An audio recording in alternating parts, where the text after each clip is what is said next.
हर हर महादेव शंभो, काशी विश्वनाथ गंगे, काशी अमरनाथ गंगे, काशी विश्वनाथ गंगे। हर हर महादेव शंभो, काशी विश्वनाथ गंगे, काशी अमरनाथ गंगे, काशी विश्वनाथ गंगे।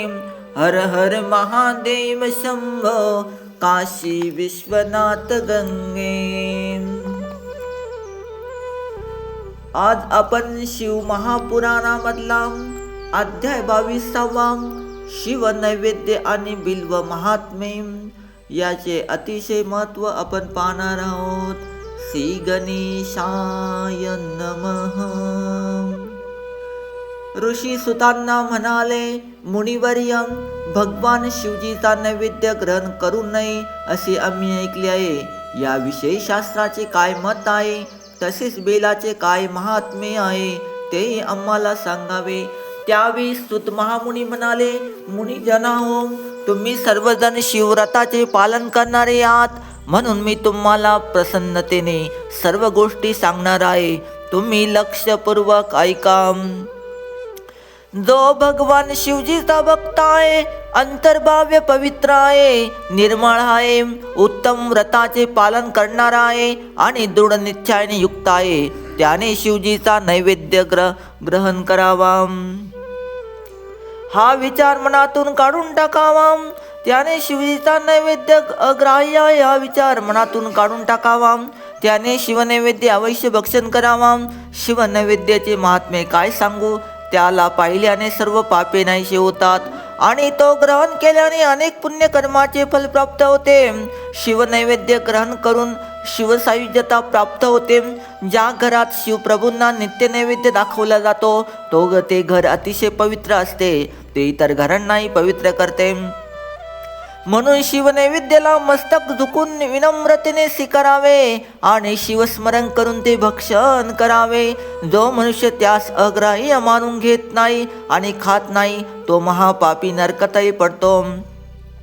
ज्याने शिवदीक्षा घेतलेली आहे अशा शिवभक्तांसाठी शिवनैवेद्य हा जणू महाप्रसाद असतो, परंतु ज्याने अन्य देवताच्या उपासनेची दीक्षा घेतलेली आहे आणि त्या शिवभक्ती प्रिय आहे अशा सर्व भक्तांना शाळीग्रामलिंग, रसलिंग, पारदरलिंग, पाषाणलिंग, रसतलिंग, स्वर्णलिंग, देवतांना सिद्धाने प्रतिष्ठित केलेले लिंग, केशर निर्मित लिंग, स्फटिकलिंग, रत्नलिंग या सर्वांमध्ये आणि समस्त ज्योतिर्लिंगामध्ये विराजमान असलेल्या भगवान शिवजीच्या नैवेद्याचा लाभ झाला।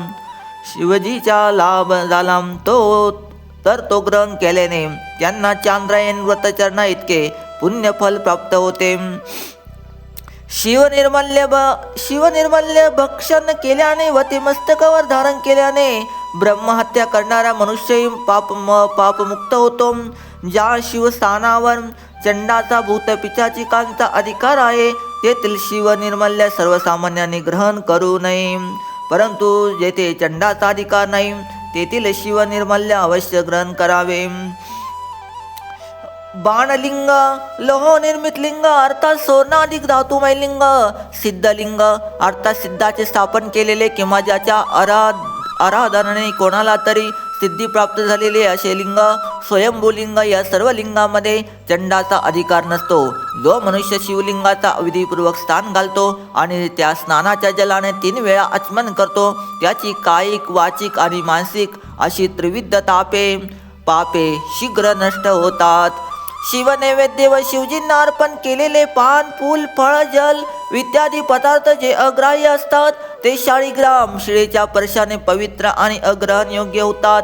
शिवलिंगावर अर्पण केलेले द्रव्य अग्राह्य असते, परंतु ज्या वस्तूला लिंगाचा स्पर्श झालेला नाही अशी वस्तू बाजूला वेगळी ठेवून शिवजींना निवेदन केलेली वस्तू पवित्र मानावी। मुनिजनाओ, अशा प्रकारे शास्त्रामध्ये शिवनैवेद्याविषयी प्रतिपादन केलेले आहे।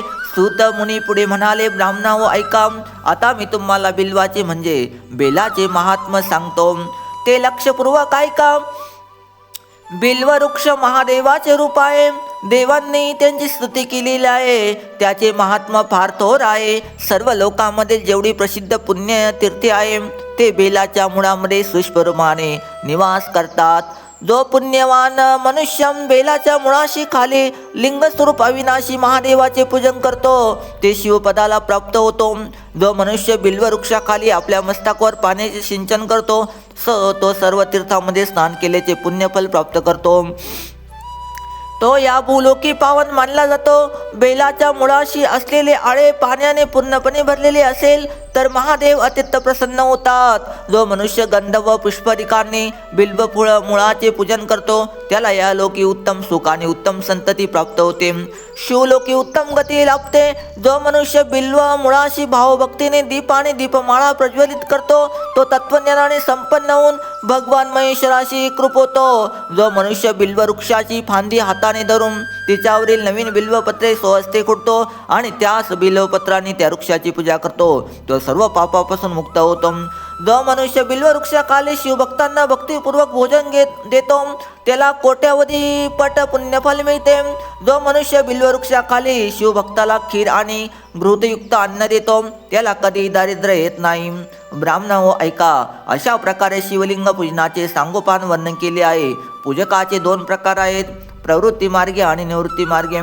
प्रवृत्ती मार्गे सकाम भक्तासाठी पीठपूजा बेही या भूलोकी सर्व अभिष्ट कामना पूर्ण करणारी म्हणून प्रख्यात आहे. म्हणून पुरुषांनी ज्ञानीपुरोहिताच्या मार्गदर्शनानुसार एताविधी शिवपूजन करावे. अभिषेक करून भातासहित महानैवेद्य समर्पित करावा. पूजेनंतर शिवलिंग बंद पेटी सुरक्षित ठेवून घरातून शुद्ध स्थानी वेगळे ठेवावे. निवृत्ती मार्गी उपासकांनी आपल्या हातावर श्रीपूजन करावे आणि भिक्षेतून प्राप्त झालेले अन्नाचा नैवेद्य दाखवावा. निवृत्ती पुरुषासाठी सूक्ष्मलिंगास उत्तम आणि श्रेयस्कर होय. त्याच्या विभूतीचे पूजन करावे आणि विभूतीचाच नैवेद्य दाखवावा. पूजेनंतर ते लिंग आपल्या मस्तकावर धारण करावे. अध्याय 22 समाप्त झाला. ओम नमो नारायण. सद्गुरु जनार्दन स्वामी महाराज की जय. काशी विश्वनाथ भगवान की जय. नर्मदा माता की जय. गोपाल कृष्ण भगवान की जय. श्रीमद्भागवत महापुराण की जय. शालिग्राम भगवान